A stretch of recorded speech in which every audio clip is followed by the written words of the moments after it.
Madden 26 is a week from release. Okay, it's a week from release. If you guys watched last video, you know my expectations for this game were very low. I said were, not all. I said were. Okay, because I think the content team has a vision, and if they stick to this vision, Madden 26 could be at least the last three Maddens, 24, 25, 26. It could be the best one of those three, which isn't saying much. Granted, it's not saying much, but if we get a good Madden, everyone's happy, right? Life's better when an Ultimate Team is good. Okay, in the last 2 years, it's been very mid. So I'm hoping if they stay disciplined, this could be one of the better ones. I really hope I can put this in a way that you guys understand, because in my head this makes a lot of sense. I hope I can put it into a video so you guys kind of can get what I'm saying. But what am I talking about? What's the vision this content team I think has? I hope has. Still, there's a 50% chance it's EA Sports, and honestly, maybe I'm looking at this too positively, but it's EA Sports, and honestly, maybe this is just to make money. It could be, make bad core elite cards that everyone's going to buy up in the early game, and then all the promo cards are just insanely good, and they kind of go away from this. But I really believe that the speed of these cards is going to have a big effect on how we view gameplay in Madden 26. And let's be honest, a bigger percentage of people that are buying Madden 26 are going to be playing Ultimate Team. That's just how it is. It's the biggest game mode on this game. It's the one that EA also cares about. And it's also the loudest community on Ultimate Team. Most likely, if you're someone that's buying this game just to play franchise offline casually, you're not running to Twitter, running to comment sections complaining about the gameplay, or running to Reddit, which is a nasty place. Don't do that. You're not, most likely not that person. It's the people that play Ultimate Team, people that play online competitively, that are going to be complaining about this game. And there's going to be complaints early game Madden 26. There's going to be. The game's going to feel very slow, but I'm telling you guys, come October, November, December, the gameplay is going to feel the best that it ever has as far as these last three Maddens have gone. Because they can only do so much with the gameplay itself, the content team at least. Let's be honest, stick work is pretty stale. It's not what it used to be. The spins aren't great. The jukes aren't great. If you played college football, you know the way you're being effective with stick work is spamming stiff arms on that game, is spamming A to win tackle battles or get stiff arms. But if what people are saying is true about Madden 26, how it's a slower version of college football 26, because they want you to be able to kind of go back and forth between both the games. If what they're saying is true, the early game of Madden 26 Ultimate Team is going to feel like some ass, okay? It really could. It really could. Unless you can get your hands on one of the super fast guys, it'll probably feel amazing, It'll probably feel pretty crazy. But let's be real. The problem with the gameplay is the fact that every card feels like they move at the same speed. And if you watch football in real life, that's not the way this shit works. Kyle Hamilton, there's going to be complaints about this card speed. 79 speed, crying face emoji, crying face emoji. I'm sure even if we go here, it'll be the first. Yeah, okay. The fact Kyle Hamilton's the slowest is so nasty. So nasty that they made Kyle Hamilton the slowest. The guy that ran a 4.59 and then improved it to a 4.56, it's nasty that he's the slowest. Even Brian Branch, I saw a comment about Brian Branch. Why is he so slow? He ran a 4.58. So I feel like what makes a guy like Kyle Hamilton so good isn't his speed, it's his size. Don't worry, the man will still be 6'4". He'll still be 6'4", but what makes Hamilton so good is his ability to tackle, his pursuit, and his play rec. That's what makes Hamilton so good, and I feel like they've kind of nailed it on this card, where maybe they could have made safeties, +1 speed. And I wouldn't have really complained about that. I would have been fine if they did that. I wouldn't have been too upset about that.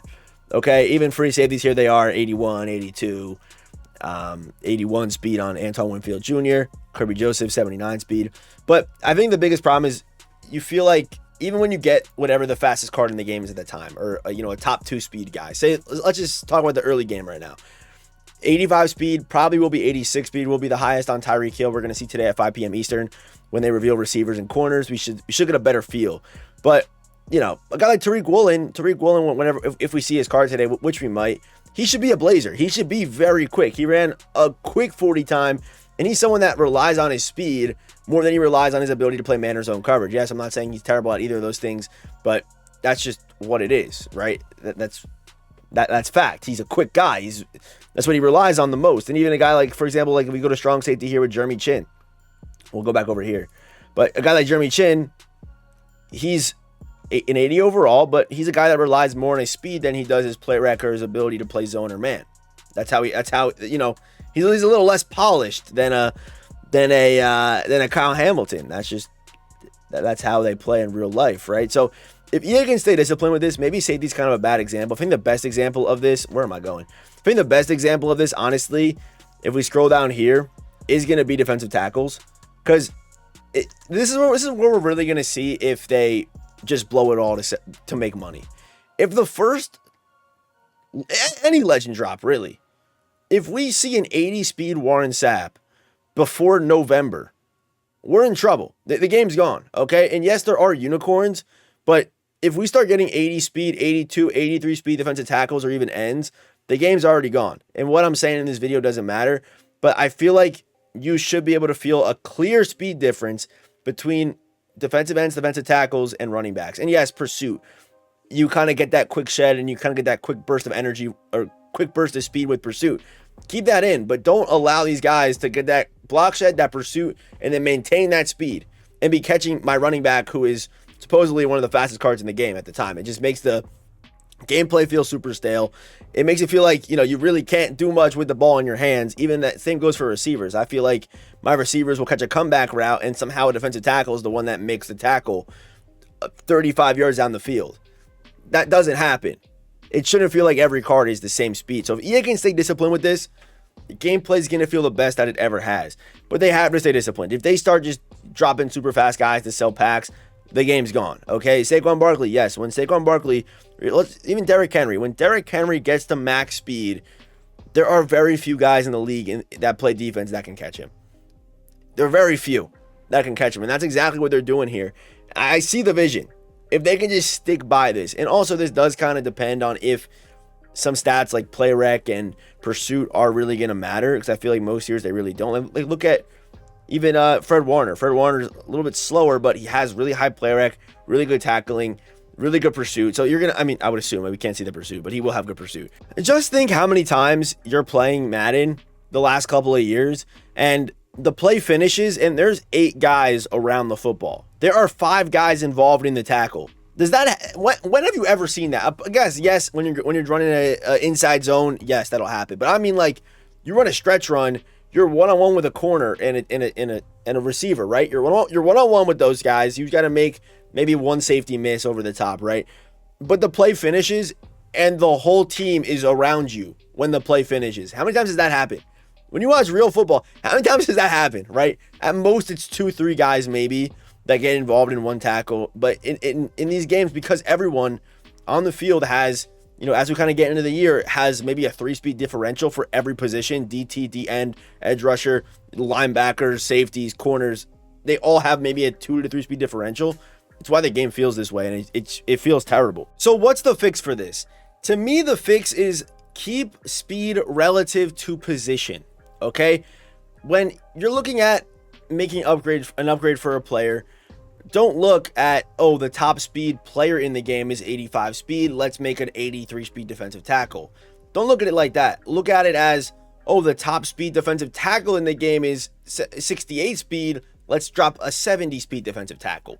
So keep it relative to position. I think a clear example of this, that they're toning back speed. Hopefully it's for the right reasons and not the wrong ones, like I said. If it's just to make money, they're scumbags. But EA is kind of a scumbag company. They might just do they might not even do anything I'm mentioning here, but if they do, I'm telling you, it could be great. But they could just come out and drop an 83 speed Warren Sapp weekend one. It's possible. Like I would not be shocked. I would not be at all. An 85 speed Ray Lewis out the box. But Jalen Carter is a prime example of this. So Jalen Carter, 68 speed in this game. And keep in mind, he's 82 overall. Last year, he was at 79 with 88 speed. The top core elite player to start last year was an 86 speed Tyreek Hill. That's an 8 speed difference. This year, we already have an 18 speed difference between the fastest DT most likely and the fastest skill position guy. I think the gap to be safe should be around 10 speed. I'm cool with 18 though. I'm cool with 18 between skill guys, the fastest skill guy, and the fastest DT. I think that's perfectly fine. I think it's going to have a major effect on the gameplay. So that's really all I wanted to say. If EA can just not fall into this trap of dropping fast guys to sell packs because people don't have fast players, does that make sense? Like, they could just come out and do that, an 86 speed. Like, if they drop an 86 speed Cam Chancellor weekend 3, game's gone. Everything I'm saying, the game's gone. And you can even kind of get a slight judgment here off, like, left edge, Jared Allen. 77 speed is not, I think that's pretty fair for him. Even Sterling Sharp, 82 speed, all right. I do kind of want to wait to see receivers, but, Antonio Gates, 80 speed, that makes sense. Antonio Gates I'm sure his acceleration shouldn't be, it might match it, honestly, it might, but I think, again, the game's going to feel slow at the beginning of the year. I just hope EA doesn't fold. And I hope, if they don't, October, November, December is going to be the best gameplay, the best time of the year to play Madden in the last 3 years, if they stick to this. And I mean that. If I'm wrong, I'm wrong, but I'm so confident in this take. So don't overreact about the speed. It is actually a good thing. Look at the bigger picture, okay? Please, it's a good thing, I promise you. Have a good rest of your day, and I should see you boys again, unless something else goes crazy, something else pops off, because people have been complaining about this before the release, but I will most likely see you boys then.